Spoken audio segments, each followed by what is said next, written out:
Hi friends, പൈലടിക്കുക, piling ചെയ്യുക എന്നൊക്കെ കേട്ടിട്ടില്ലേ? അതാണ് ഈ കാണുന്ന ദൃശ്യം. ഈ ദൃശ്യം നിങ്ങളിലേക്ക് എത്തിക്കുന്നത് അനിൽ കിങ്ണി വ്ളോഗ്.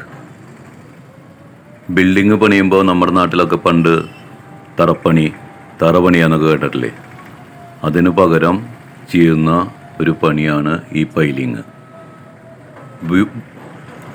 ഭൂമിയുടെ അടിവശത്ത് ഒന്നോ രണ്ടോ ലെയർ കഴിഞ്ഞ ഒരു ലെയർ കംപ്ലീറ്റ് പരന്ന പാറയാണ് എന്നാണ് പറയുന്നത്. ആ പാറയെ ലക്ഷ്യം വെച്ച് ഭൂമിയെ വലിയൊരു ഡ്രില്ല് ഉപയോഗിച്ച് തുരക്കുക. എന്നിട്ട് ആ തുരന്ന ആ ദ്വാരത്തിലേക്ക് തുറക്കുന്നതിനൊപ്പം തന്നെ വലിയൊരു സിലിണ്ടർ 1.5 മീറ്റർ 2 മീറ്ററൊക്കെ ഡയമീറ്ററുള്ളൊരു ഇരുമ്പിൻ്റെ സിലിണ്ടറിനെ ഇറക്കും. അതിനുശേഷം അതിലേക്ക് ഇത്ര മീറ്റർ താഴെയാണ് ഈ പാറ എന്നൊക്കെ എൻജിനീയർമാർ നിശ്ചയിച്ചിട്ടുണ്ടാവും. അത്ര മീറ്ററിൽ താഴ്ത്തി കഴിഞ്ഞാൽ ആ സിലിണ്ടറിനകത്തേക്ക് കമ്പി ഇട്ടിട്ട് കോൺക്രീറ്റ് ഇടും.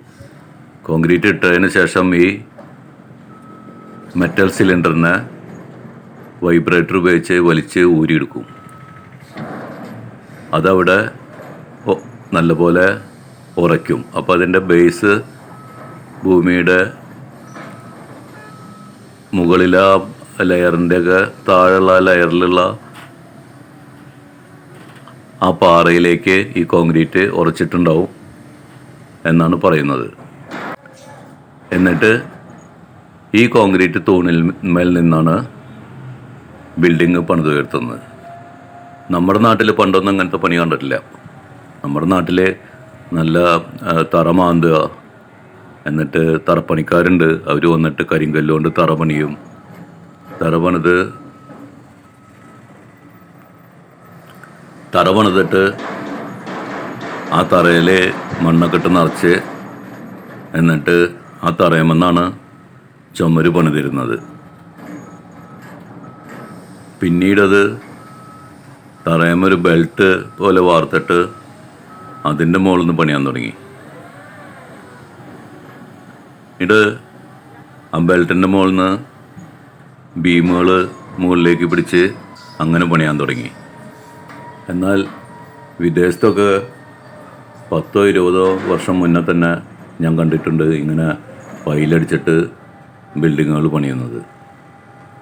ഇപ്പോൾ അത് നമ്മുടെ നാട്ടിലും എത്തിയിരിക്കുന്നു.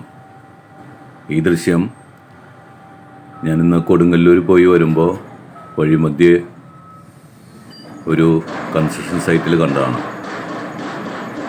ഇങ്ങനെ ബിൽഡിങ് പണിത് കഴിഞ്ഞാൽ ബിൽഡിങ്ങിന് നല്ല ഉറപ്പും അത് കാലാകാലം എന്ന് പറഞ്ഞാൽ വളരെ അധികം കാലം നിലനിൽക്കുമെന്നാണ് പറയുന്നത്. കാലാകാലത്തോളം നിലനിൽക്കുന്ന ഒരു ബിൽഡിങ് ഇതുവരെ ഉണ്ടാക്കിയിട്ടുണ്ട് എന്ന് തോന്നുന്നില്ല. പിരമിഡുകളൊക്കെ നൂറ്റാണ്ടുകൾ പഴക്കമുണ്ടെന്ന് പറയുന്നുണ്ട്, പക്ഷെ ബിൽഡിങ്ങുകൾ അങ്ങനെ കണ്ടിട്ടില്ല. ഇനി ഉണ്ടോ എന്നറിയില്ല. എങ്ങനെയായാലും ഇങ്ങനെ പൈലിംഗ് ചെയ്ത് പണിയുന്ന ബിൽഡിങ്ങുകൾക്ക് മറ്റുള്ള ബിൽഡിങ്ങിനേക്കാളും കൂടുതൽ ആയുസ് ഉണ്ടാവും എന്നാണ് പറയുന്നത്. കൂടുതൽ ആ ബിൽഡിങ് നിലനിൽക്കുമെന്നാണ് പറയുന്നത്. ഇപ്പോൾ ഈ പൈലിംഗ് മെഷീൻ്റെ മുകളിൽ ഇരിക്കുന്ന ആ ഡ്രില്ല് പോലെ കാണാനുണ്ടല്ലോ, ഇത് മണ്ണിനെ തുരന്നെടുക്കുന്ന ഒരു തരം ബിറ്റാണ്. ഇതാ ആ ബിറ്റിനെ താഴത്തേക്ക് ഇറക്കുന്നു. എന്നിട്ട് ആ മെഷീൻ അതിനെ തിരിക്കുകയാണ് ചെയ്യണത്. നമ്മുടെ ഡ്രിൽ മെഷീൻ്റെ സെയിം സിസ്റ്റം തന്നെ. അതിനെ തിരിച്ച് മണ്ണ് മുകളിലേക്ക് വന്ന് അതിൻ്റെ ഒരു ലോഡൊക്കെ ഓപ്പറേറ്റർക്ക് മനസ്സിലാവും എന്നാണ് അറിയാൻ കഴിഞ്ഞത്. അത്രയായി കഴിഞ്ഞാൽ ആ ഡ്രില്ലിൻ്റെ മുകളിലേക്ക് വലിച്ചെടുക്കുക. എന്നിട്ട് സൈഡിൽ കൊണ്ടുവന്ന് ഡ്രില്ലിനെ കണ്ടില്ലേ അങ്ങോട്ടും ഇങ്ങോട്ടും തിരിക്കുന്നത്. അങ്ങനെ തിരിക്കുമ്പോൾ ആ മണ്ണ് അവിടെ വീണു. വീണ്ടും ഡ്രില്ലിനെ താഴത്തേക്ക് ഇറക്കും, വീണ്ടും തുറക്കും. ആ മണ്ണ് ബിറ്റിൻ്റെ മുകളിൽ പറ്റി പിടിക്കുമ്പോൾ അതിന് പുറത്തേക്ക് വലിച്ചെടുത്തതിന് ശേഷം ആ മണ്ണിനെ പുറത്ത് കുടയുക. എന്നിട്ട് ആ സിലിണ്ടറിനെ കുറച്ചുകൂടി താഴ്ത്തുക. അങ്ങനെയാണ് ഇവർ ഈ സിലിണ്ടറിനെ താഴ്ത്തുന്നത്.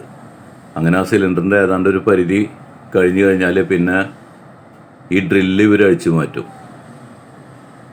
ഇപ്പോൾ ഡ്രില്ല് അവർ അഴിച്ചു മാറ്റാൻ പോവുകയാണ്. അത് ഡ്രില്ലടിച്ച് മാറ്റുക പറഞ്ഞു കഴിഞ്ഞാൽ അത് ഒരു പണി തന്നെയാണ്. നമ്മൾ 5-6 പിടിച്ചാൽ കിട്ടുന്ന ഡ്രിൽ ബിറ്റല്ല. അപ്പോൾ അത് മെഷീൻ്റെ സഹായത്തോടു കൂടി നല്ലൊരു ഓപ്പറേഷൻ വർക്കും കൂടിയാണ് ഈ ഡ്രില്ല് മാറ്റൽ. ആദ്യം തന്നെ ഡ്രില്ലിന് ഇത് മണ്ണിൽ ഉറപ്പിക്കണം. മണ്ണിൽ ഉറപ്പിച്ചതിന് ശേഷം ആ ഡ്രിൽ ബിറ്റിൻ്റെ പിന്നുണ്ട്, പിന്നും എല്ലാം അത് ആ മെഷീൻ്റെ മുകളിൽ ഉറപ്പിച്ചിട്ടുള്ളത്. ആ പിന്നിനെ അവർ 2 ഓപ്പറേറ്റർ സഹായികൾ പോയിട്ട് ആ പിന്ന് പൂരിയെടുക്കുന്നത് കാണാം. എന്തായാലും ഒരു കാര്യം ശരിയാണല്ലേ, എങ്ങനെ തറ പണിതിട്ട് നമ്മൾ ബിൽഡിങ് പണിതാലും ഈ ഭൂമിയുടെ അടിയിൽ നിന്ന് ഇത്രയും തുറന്ന് കോൺക്രീറ്റിൻ്റെ തൂണ് അവിടുന്ന് അടിയിലത്തെ പാറയുമെന്ന് കണക്ട് ചെയ്ത് കൊണ്ടുവന്ന് ആ തൂണുമ്മ ബിൽഡിങ് പണിയുന്ന ഒരു ഉറപ്പ് എങ്ങനെ തറ പണിതാലും കിട്ടില്ല എന്ന് തന്നെയാണ് എനിക്ക് തോന്നുന്നത്. ഇപ്പോൾ ആ ഡ്രിൽ ബിറ്റിനെ ഇപ്പോൾ മണ്ണിൽ ഉറപ്പിച്ചിട്ടുണ്ട്. എന്നിട്ട് ഓപ്പറേറ്റർ സഹായികൾ ആ പിന്ന് ഊരിയെടുക്കുകയാണ്. പിന്ന് ഊരിയെടുത്തു എന്നാണ് തോന്നുന്നത്. ഇപ്പോൾ കാണാം, ഇതാ പിന്ന് ഊരിയെടുത്തിട്ടുണ്ട്. ഇനി ഇപ്പോൾ ആ ഡ്രിൽ ബിറ്റ് അവിടെ ഉറച്ച് നിൽക്കും. അതിൻ്റെ ആ മെഷീൻ്റെ ബാക്കി അക്സസറീസ് ബിറ്റിൽ നിന്ന് വേർപെട്ട് അതും പുറത്തേക്ക് എടുത്തു. ഇനി അടുത്ത പണി ഈ സിലിണ്ടറിൽ അവിടെ ഉറപ്പിച്ചിട്ടുണ്ടല്ലോ, ആ സിലിണ്ടറിലേക്ക് വെള്ളം ഒഴിച്ചിട്ട് ആ വെള്ളത്തിൽ കൂടെ സിലിണ്ടറിനകത്ത് വെള്ളം നിറച്ചിട്ട് അതിന് ശേഷം വേറൊരു തരം ബിറ്റുണ്ട്. ആ ബിറ്റാണ് ഈ കിടക്കുന്നത്. ആ ബിറ്റ് എന്ന് പറയുമ്പോൾ അവിടെ ഡ്രിൽ മെഷീൻ്റെ ബിറ്റായിട്ടും താരതമ്യം ചെയ്യരുത് കേട്ടോ ആരും. ഇതൊക്കെ വലിയ ബിറ്റുകളാണ്. ഒരു ചെറുതല്ല, ഒരു ബുള്ളറ്റിനേക്കാളൊക്കെ വലുപ്പം വെയിറ്റുള്ളതാണ് ഈ ബിറ്റ്. അപ്പോൾ ആ വെള്ളത്തിൽ അടക്കാനുള്ള ആ ബിറ്റ് ഇത് പൊന്തിച്ച് അതിനെ ചളിയിൽ ഉറപ്പിക്കുകയാണ് അവർ, നേരെ നിർത്താൻ. നല്ല മെഷീൻ്റെ ബിറ്റ് കായിൽ ഇടാൻ പറ്റുള്ളൂ.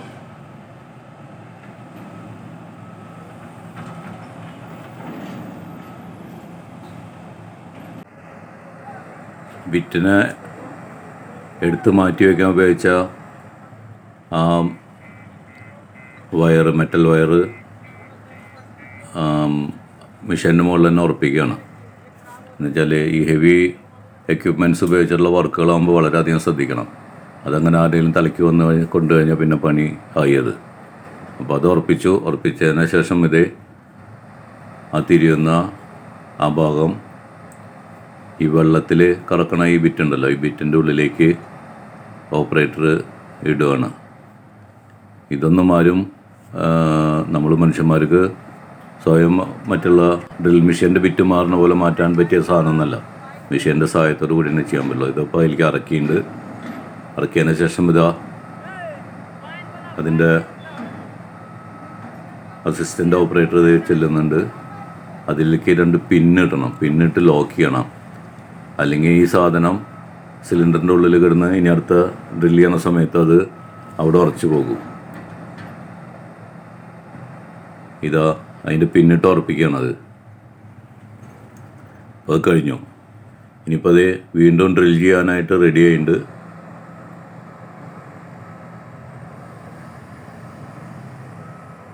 മെഷീൻ കൊണ്ടുവന്ന് അതിലേക്ക് വെള്ളം നിറച്ച് ഇത് ഡ്രില്ല് ചെയ്യും. അപ്പോൾ അതിൽ വെള്ളം നിറഞ്ഞ് അത് ഡ്രില്ല് ചെയ്യുമ്പോഴേക്കും ഒരുപാട് സമയമാവും. അപ്പോൾ ഇനി ചെയ്യാൻ പോകുന്ന കാര്യം അതാണ്.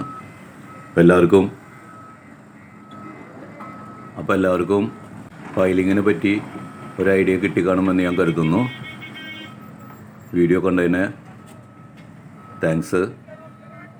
സബ്സ്ക്രൈബ് ചെയ്യാത്തവർ സബ്സ്ക്രൈബ് ചെയ്യുക, ലൈക്ക് ചെയ്യുക, ഷെയർ ചെയ്യുക. Thanks for watching.